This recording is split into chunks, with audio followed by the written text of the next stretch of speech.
Pang-araw-araw na mga salita ng Diyos. Ang saligang buhay na kapaligiran na nililikha ng Diyos para sa sangkatauhan. 5. Daloy ng hangin. Ano ang ikalimang bagay?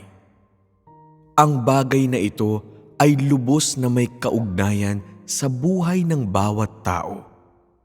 At ito rin ay isang bagay na hindi kayang mawala sa buhay ng katawan ng tao sa materyal na mundong ito. Ang bagay na ito ay ang daloy ng hangin.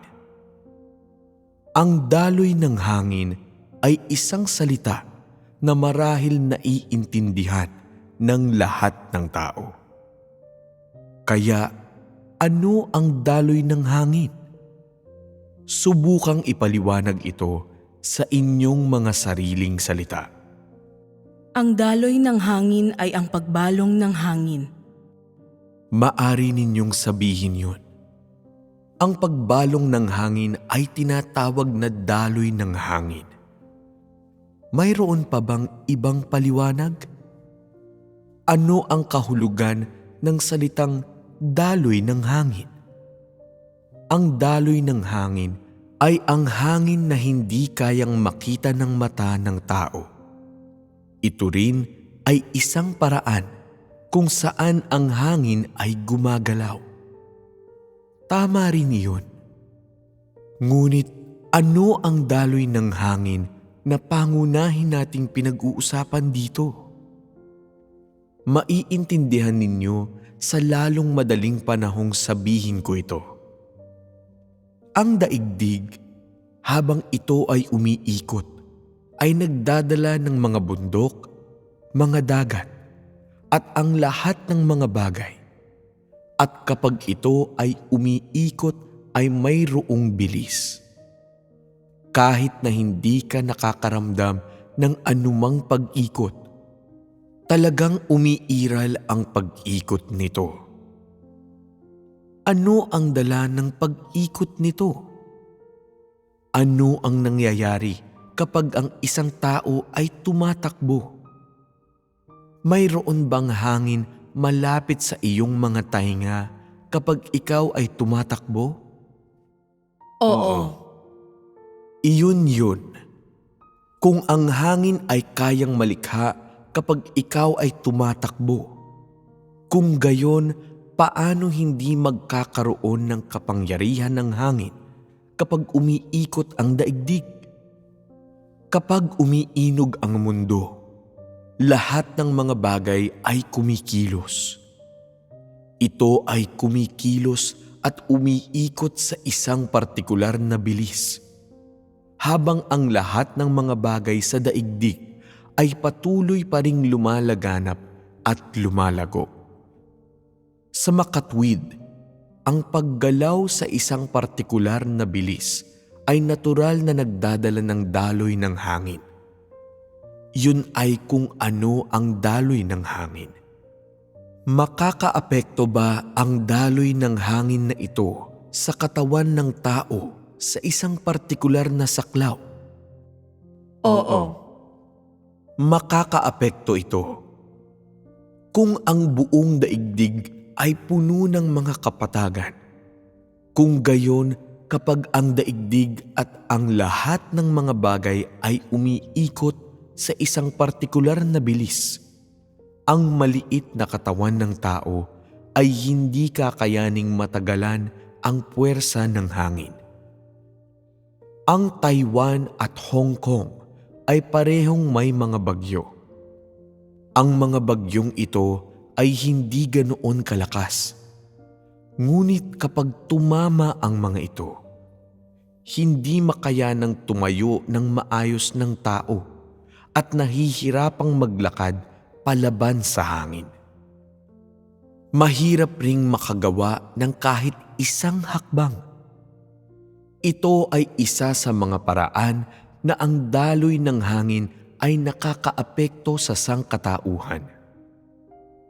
Kung ang buong daigdig ay puno ng mga kapatagan, ang daloy ng hangin na nililikha ng daigdig kapag ang mundo ay umiikot ay hindi isang bagay na kayang matagalan ng katawan ng tao.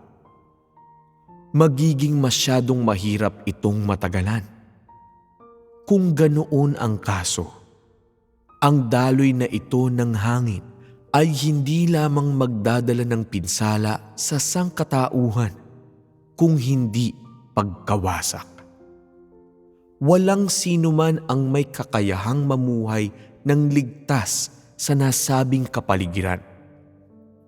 Ito ang dahilan kung bakit gumagamit ang Diyos ng iba't ibang kapaligirang heograpikal upang maayos ang mga nasabing daloy ng hangin, upang pahinain ang mga nasabing mga daloy ng hangin sa pamamagitan ng pagpapalit ng direksyon, bilis at puwersa sa pamamagitan ng magkakaibang mga kapaligiran. Ito ang dahilan kung bakit nakakakita ang mga tao ng iba't ibang kapaligirang heograpikal, gaya ng mga bundok, mga bulubundukin, mga kapatagan, mga burol, mga lunas, mga lambak, mga talampas, at mga ilog.